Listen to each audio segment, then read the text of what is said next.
This is US Election Watch. I'm Gaurie Dwivedi. Let's get you the headlines this Thursday evening. First up, Kamala Harris aims to reach those unlikely voters with a debate rematch with Donald Trump, even as Donald Trump hints that he would consider a rematch only if it is hosted by the Fox network.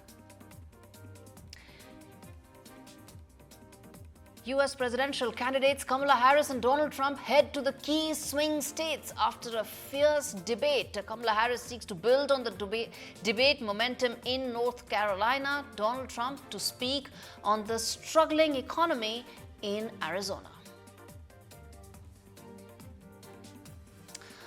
Well, the father of the dead 11-year-old boy in Ohio claims that his son has been exploited in anti-migrant politics. The Ohio father asks Donald Trump to not use his son for political gains. U.S. Congress to boost federal security for electoral vote count. This comes after the January 6 U.S. Capitol attack in 2020. Security has been upgraded ahead of that.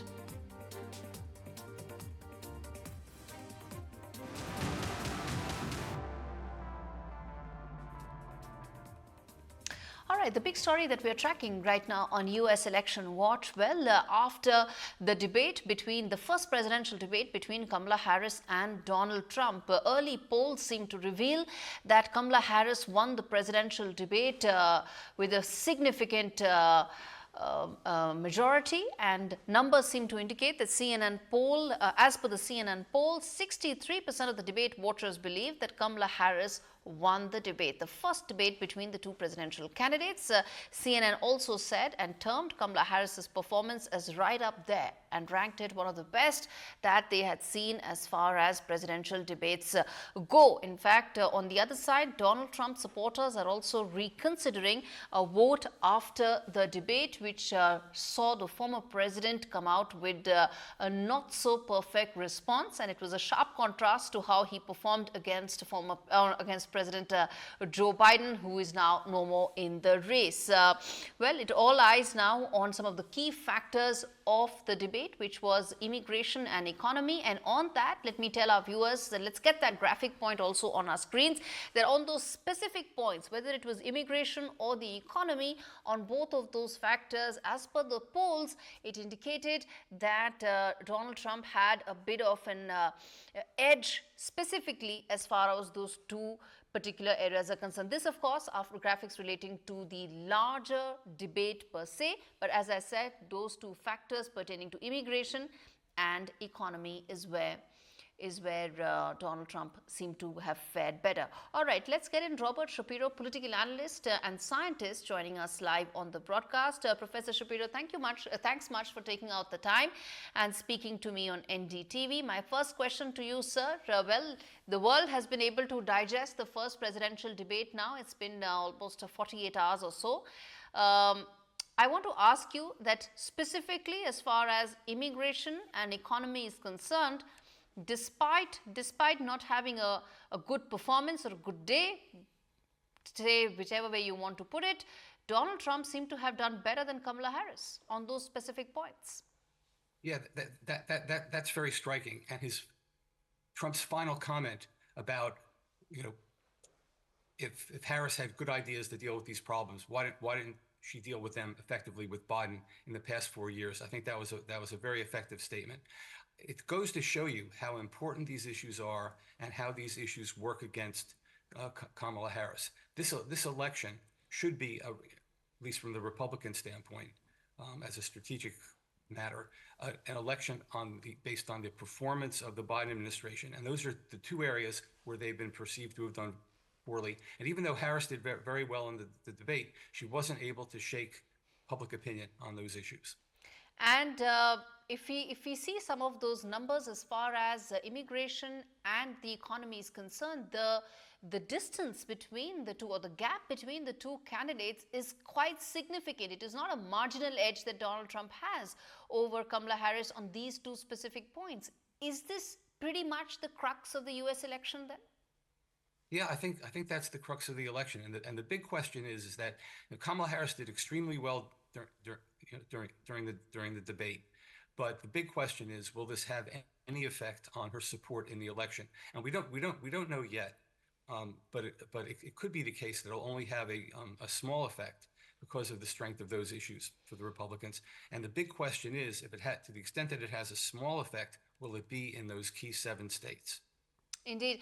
And then let me then ask you this, that, if you are, let's say, advising the Democrat campaign right now, what would be your 1 or 2 top advices? Because, the candidate seems to be, the candidate that is Kamala Harris has done, fared very well. She's done well, but she seems to be not getting the message across on 2 key issues of the election. Well, I think on the immigration issue, she has to hammer home the fact that it was Donald Trump that blocked a major piece of legislation that could have been enacted to deal more effectively with the immigration issue. The other thing she can emphasize is that the border problem now has been going down. That is, the number of border crossing has been decreasing. With regard to the economy, I think she just needs to emphasize what her economic program is going forward in terms of helping businesses, helping working families, and also dealing with housing, which is a major problem related to inflation, and she needs to show she has ideas that could deal with these problems going forward. That is, she's got to emphasize going forward and emphasize how she represents a big change from Biden and Trump. And Professor Shapiro, if you were to say one piece of advice to the Trump campaign, what would that be in the wake of these numbers? Oh, I would simply recommend that they continue to emphasize those issues. And the big question is that whether there'll be a second debate. And the second debate is an opportunity for Trump to do what he should have done during the first debate, and simply focus on those issues and not go off the rails talking about crowd sizes and eating animals and those particular kinds of things.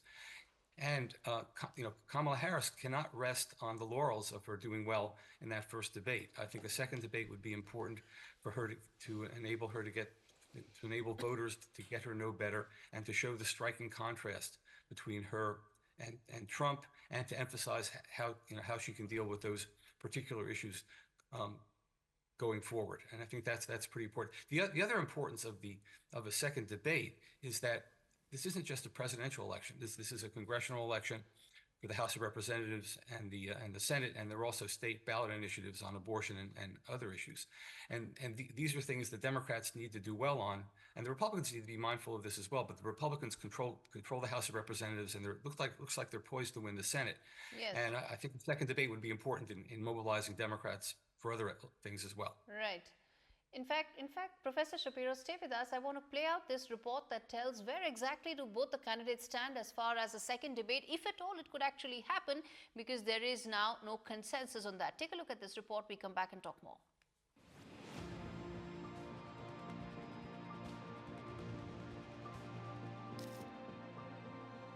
The first presidential debate between Vice President Kamala Harris and former President Donald J. Trump drew 61.7 million live viewers, according to Nielsen, exceeding the Trump-Biden debate in June by 31%. Many reviews of the debate indicate that Trump struggled against Harris, failing to make an impact on the viewers. According to reports, the Harris campaign is now gunning for a second debate. The Harris team believes a second debate could give the vice president a chance to reach voters who are unlikely to attend her rallies. And we're going to make Reports suggest the Republicans were thinking about what to do, as some of them think the debate did not go well for their leader. Trump, on the other hand, has repeatedly claimed he won the debate.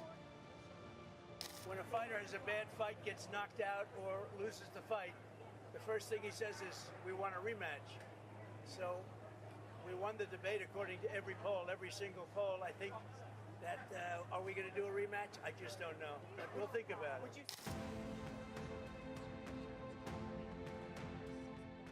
According to reports, the Trump house is divided, with some wanting a rematch, but others saying they hoped he would not agree to a second debate unless it was hosted by Fox News, something he himself alluded to. I would do NBC, I'd do Fox too. I do Fox too, but right now we have to determine whether or not we even want to do it. We had a great night last night, and you see by the poll numbers, it was really fantastic. While it is difficult for Trump's allies to find a silver lining in the aftermath of the debate, the race is far from over. The evidence is mixed for how much the debate could actually shift votes. However, the current scenario mostly appears to favor Harris. With Vishal Vivek, Bureau Report, NDTV. All right, will there be a second debate? Does Trump campaign want a second debate? Should Kamala Harris insist on a second debate to build on this momentum, or could it backfire given that economy and immigration are still areas where her campaign and her messaging seems to have come off quite weak? Let's get that and open this up to the panelists. Joining me on the broadcast is Alex Sedan, who is a GOP strategist. We also have Harini Krishnan, who represents, I think, South Asians for Kamala Harris. And of course, Professor Shapiro stays with us. Thank you so much to all of you for joining me on this broadcast. Let me start with you, Alex. The question is that the Trump campaign or the Republican House is divided. Why is that so? On a second debate. Well, look, the division doesn't exist in my head. Bring it on. Let's have as many debates as possible. This has nothing to do with performance. It has to do with the fact that more debates are good for the American people.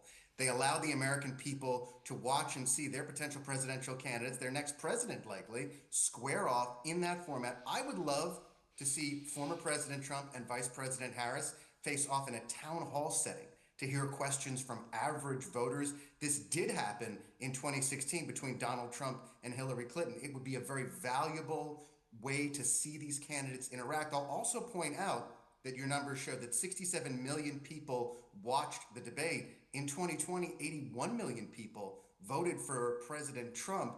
That is not even close to the amount that watched the debate. It blows it away. So not all of America was watching. More attempts for more Americans to see their presidential candidates in action are a good thing. Harini Krishnan, respond to some critics who said that Kamala Harris definitely had her moments. She came out strong, prepared, and ready for the Trump assault, as some would say. But there's a lot more between now and the actual election. And the fact that Taylor Swift actually endorsed on a day when Kamala Harris was anyways on a high proves that maybe it is not gone as clearly in Harris's way as some would believe. No, I think the contrary. I think come on. I mean, I think anybody who was watching the debate clearly saw what I saw, which is, Kamala Devi Harris came prepared. She talked about the American people. She's only had one client her entire life. She talked about the American people. She talked about her economic agenda. I find it strange that, people are saying she didn't talk about. She talked about her economic plan. She talked about the $50,000 that she wants to give to small business startup owners. She talked about family tax. I'll give you time to respond. She talked about family tax credit, and let me finish. She talked about family tax credit, and she absolutely talked about an economic plan, and she talked about those issues. Whereas Donald Trump only talked about himself. He talked about crowd size. He talked about people eating animals and pets. And we saw exactly who Donald Trump is. I think the world watched that debate. We've all seen it, and we've got 36 hours in which we've digested all of it. The reason why I was asking you specifically is that some of the numbers seem to suggest that, as I said, Kamala Harris had her moments. She managed to put Donald Trump on the mat, and the world saw it. But when it came specifically on issues related to the economy and immigration, she was not able to deliver the message home. That's what some of the polls seem to suggest. So in the wake of that, would Kamala Harris want another rematch? I think she's absolutely ready for a rematch, because she would do exactly what she did in this first debate, which is talk about the policies. She would talk about the American people, and she would show exactly the contrast, right? You have somebody who is spewing racist vitriol, even in a nationally televised debate, somebody who is talking about random incoherent things versus somebody who is talking about policies. And let's talk about immigration. She addressed the fact that it was Trump who told many congressional leaders not to bring up the border security bill. She was ready to sign it. And it was, that President Biden was ready to sign it, that the fact that it was Trump who stopped the bipartisan border security bill. And when it comes to economy, just yesterday, economists came out saying that the inflation is now back in February 2021, what it was in February 2021. And we are dealing with a far better economy, especially after impacting some of the most transformative legislation, investment in clean energy Yes. with the Infrastructure Reduction Act. So Yes. we are absolutely doing better. I think a second debate to emphasize the clear contrast, the Yes. fact that immigration is something that she can absolutely Okay. handle. If Okay, only let's get in the other sign let's get in the other border security bill. voices. Yes. Alex Sedan, respond to that, and then I get in Professor Shapiro as well. Alex, the fact is that Trump may have hammered home points related to immigration and economy, but overall he came as off. His performance was very different from what it was in the debate against President Biden. So why would he want another rematch if it could go down the same path? Well, let's be clear about one thing. Vice President Harris is not Ronald Reagan. She's not Abraham Lincoln. She is not a solid debater. We saw her, especially at the beginning of the debate, she was unsure, she was overprepared, she was a little shaky. I think that President Trump could exploit those weaknesses. Don't forget, Vice President Harris has hours and hours of video to watch of President Trump debating everyone from Hillary Clinton to Marco Rubio. The Trump team did not have as much to look at in regards to Vice President Harris. Now, because the two of them have met on the stage, there is a rapport between the two of them. They do know how the other performs in a debate situation. I think that a second debate would be very informative. I think the Trump team didn't learn the lesson of the debate with Joe Biden, which is calm, cool, and steady, wins the race and changes minds. But I will point out that President Trump's best parts of the debate were the first 30 minutes and the end. And those are the parts that most people watch. Most people tune in for a portion of it and then maybe tune out and they tune back in at the end. Okay. I think those parts were President Trump's strongest performance. Professor Shapiro, comment there that if you think it happens at a network that Donald Trump is open to, like a Fox, do you think a second debate is pretty much on the cards, or do you think it would be something that is dicey as things stand right now? I think it should be. I think any reluctance on the part of Trump and his team is probably misplaced. I mean, Trump, I think, has a pretty simple job, and while his team may have learned lessons from the Biden debate and from the last debate, Trump himself has to learn the lesson. And the lesson is he needs to come across as a very calm and leader-like figure, and to emphasize those issues of the economy and inflation and the southern border in a way that he got derailed from in the last debate. Kamala Harris has a big incentive to have another debate. Whatever edge she gained from the last debate, she needs to solidify it in a big way. She needs to help mobilize her party for the congressional elections, and also keep in mind that we're relying on polls which in 2016 and 2020 underestimated Trump's performance. And with that in mind, that makes it even more important for Harris to try to get as big a lead as possible going into Election Day. And the only way for her to do that is to debate again and to try to do as well, if not better, than she did in the last debate. Ms. Krishnan, if it's a Fox network debate, would Kamala Harris agree to it? I don't know. I will say that she is ready for a debate. She's ready for a second debate. But we also know that, Fox News is one that has continuously validated the lies that have been spewed by, the former president. So I'm not sure, but I will say one point I do want to hammer is on immigration. We saw the former president use fear mongering, talk about, oh, they're coming for you, the migrants are coming for you, and talk about concepts of a plan. So to those who are saying that, Kamala Harris didn't talk about her policies, she talked about her policies a lot more than the fear mongering that Donald Trump did. But I do think it's to Kamala Harris's benefit to have a second debate, but not sure where that'll be. Okay, so just it's my job to also put out the other side. A lot of Trump campaign said that ABC moderators did not do a fair job, and they were completely slanted towards one of the candidates. I'm responding to this in the context of Fox Network. But Alex Zidane, respond to the fact that what if it's not Fox? What if it's some other network? Would Donald Trump be prepared to do the debate then? Let me point this out. CNN may be the most anti-Trump network that there is, but President Trump's first debate with President Biden was on CNN. You see that Donald Trump is more than prepared to go into what might be viewed as hostile territory and make his point. I truly hope the vice president is willing to do the same. I'll also say that Fox's anchors, including Bret Baier and Martha McCallum, are accomplished journalists who are known for their fairness and impartiality. Again, it is vital that we get another debate. All right, I am afraid I have to leave it there. But Professor Shapiro, 30 seconds, sir. Do you see this going Fox, NBC, or do you think it could happen in any other network? Well, I think Kamala Harris would probably prefer NBC to Fox, but if it comes down to Fox or no debate, I think where people will decide to, as we say, bring it on. All right. On that note, appreciate all of you for joining me on this edition of US Election Watch. And now let's also take a look at this report that's been filed about, Taylor Swift, one of the most popular women on earth. She's endorsed Kamala Harris. Take a look at this report that tells you the story in detail.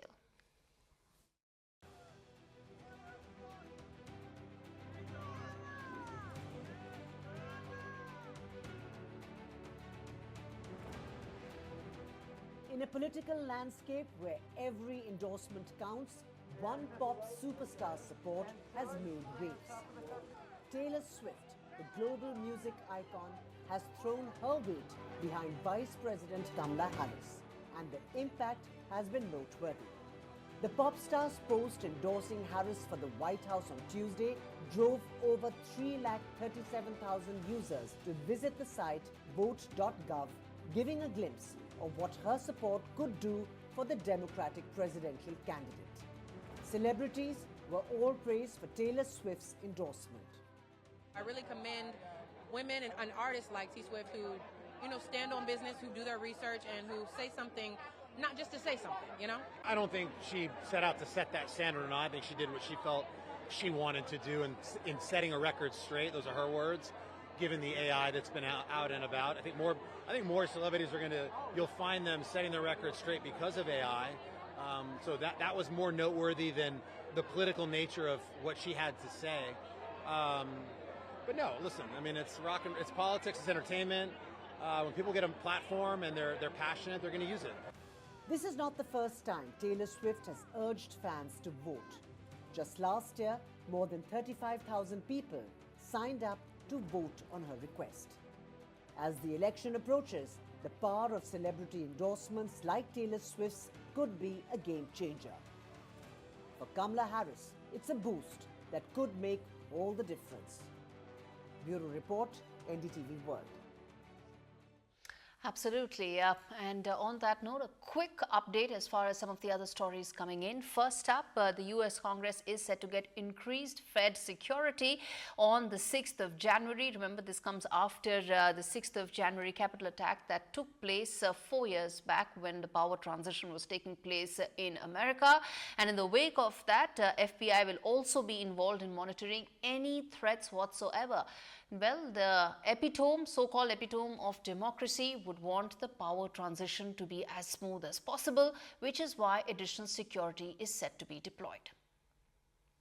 All right, another quick update coming in from Ohio, where the father of the dead 11-year-old boy has said that his son And his death is in fact being exploited in anti-migrant politics. The father has asked Donald Trump and the Republican campaign to stop using his son for any political gains. Remember, immigration is at the heart of US elections and at the heart of Donald Trump's campaign. And Ohio's dad has also asked and said that he has sought an apology for spinning his son's death towards hate. And he has said that, "I wish my son was killed by a 60-year-old white man." That's on your screens. That tells you exactly how much immigration is tearing the American society into practically two different halves. I wish that my son, Aiden Clark, was killed by a 60-year-old white man. I bet you never thought anyone would ever say something so blunt. But if that guy killed my 11-year-old son, the incessant group of hate-spewing people would leave us alone. This needs to stop now. They can vomit all the hate they want about illegal immigrants, the border crisis, and even untrue claims about fluffy pets being ravaged and eaten by community members. However, they are not allowed, nor have they ever been allowed, to mention Aiden Clark from Springfield, Ohio. I think that was a very tragic incident. And on that note, it's a wrap on this edition of US Election Watch. Thanks so much for watching.